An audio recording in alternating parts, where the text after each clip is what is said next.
غزہ میں جنگ بندی معاہدے کی خلاف ورزیاں جاری۔ اسرائیل نے مختلف علاقوں میں حملے کرتے ہوئے مزید کئی فلسطینی شہید کر دیے۔ عرب میڈیا کے مطابق اسرائیلی فوج نے مغربی رفح میں رہائشی عمارتوں کو نشانہ بنایا۔ خان یونس کے مشرقی علاقوں میں توپوں اور ہیلی کاپٹروں سے حملے کیے گئے۔ مغربی کنارے میں بھی اسرائیلی فوج کی نہتے شہریوں پر فائرنگ، 2 فلسطینی شہید، متعدد زخمی ہو گئے۔ دوسری جانب غزہ میں قبضے کا اسرائیلی مذموم منصوبہ ایک بار پھر بے نقاب۔ اسرائیلی آرمی چیف نے غزہ میں قائم یلو لائن کو نئی سرحد قرار دے دیا۔ فوجیوں سے بات چیت کرتے ہوئے کہا، اب یلو لائن ایک نئی سرحد اور آبادیوں کے لیے ایک جدید دفاعی لائن کی حیثیت رکھتی ہے۔ اسرائیلی افواج غزہ کے بڑے حصوں پر آپریشنل کنٹرول برقرار رکھیں گی اور ان علاقوں سے پیچھے ہٹنے کا کوئی ارادہ نہیں رکھتی۔ غزہ میں جنگ بندی معاہدے کی خلاف ورزیاں جاری۔ اسرائیل نے مختلف علاقوں میں حملے کرتے ہوئے مزید کئی فلسطینی شہید کر دیے۔ عرب میڈیا کے مطابق اسرائیلی فوج نے مغربی رفح میں رہائشی عمارتوں کو نشانہ بنایا۔ خان یونس کے مشرقی علاقوں میں توپوں اور ہیلی کاپٹروں سے حملے کیے گئے۔ مغربی کنارے میں بھی اسرائیلی فوج کی نہتے شہریوں پر فائرنگ، 2 فلسطینی شہید، متعدد زخمی ہو گئے۔ دوسری جانب غزہ میں قبضے کا اسرائیلی مذموم منصوبہ ایک بار پھر بے نقاب۔ اسرائیلی آرمی چیف نے غزہ میں قائم یلو لائن کو نئی سرحد قرار دے دیا۔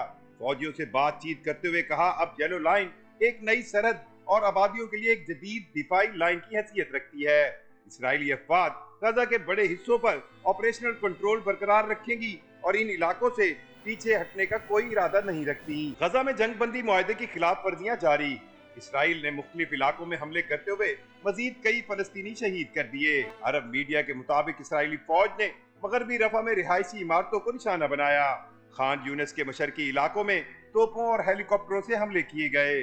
مغربی کنارے میں بھی اسرائیلی فوج کی نہتے شہریوں پر فائرنگ، 2 فلسطینی شہید، متعدد زخمی ہو گئے۔ دوسری جانب غزہ میں قبضے کا اسرائیلی مذموم منصوبہ ایک بار پھر بے نقاب۔ اسرائیلی آرمی چیف نے غزہ میں قائم یلو لائن کو نئی سرحد قرار دے دیا۔ فوجیوں سے بات چیت کرتے ہوئے کہا، اب یلو لائن ایک نئی سرحد اور آبادیوں کے لیے ایک جدید دفاعی لائن کی حیثیت رکھتی ہے۔ اسرائیلی افواج غزہ کے بڑے حصوں پر آپریشنل کنٹرول برقرار رکھیں گی اور ان علاقوں سے پیچھے ہٹنے کا کوئی ارادہ نہیں رکھتی۔ غزہ میں جنگ بندی معاہدے کی خلاف ورزیاں جاری۔ اسرائیل نے مختلف علاقوں میں حملے کرتے ہوئے مزید کئی فلسطینی شہید کر دیے۔ عرب میڈیا کے مطابق اسرائیلی فوج نے مغربی رفح میں رہائشی عمارتوں کو نشانہ بنایا۔ خان یونس کے مشرقی علاقوں میں توپوں اور ہیلی کاپٹروں سے حملے کیے گئے۔ مغربی کنارے میں بھی اسرائیلی فوج کی نہتے شہریوں پر فائرنگ، 2 فلسطینی شہید، متعدد زخمی ہو گئے۔ دوسری جانب غزہ میں قبضے کا اسرائیلی مذموم منصوبہ ایک بار پھر بے نقاب۔ اسرائیلی آرمی چیف نے غزہ میں قائم یلو لائن کو نئی سرحد قرار دے دیا۔ فوجیوں سے بات چیت کرتے ہوئے کہا، اب یلو لائن ایک نئی سرحد اور آبادیوں کے لیے ایک جدید دفاعی لائن کی حیثیت رکھتی ہے۔ اسرائیلی افواج غزہ کے بڑے حصوں پر آپریشنل کنٹرول برقرار رکھیں گی اور ان علاقوں سے پیچھے ہٹنے کا کوئی ارادہ نہیں رکھتی۔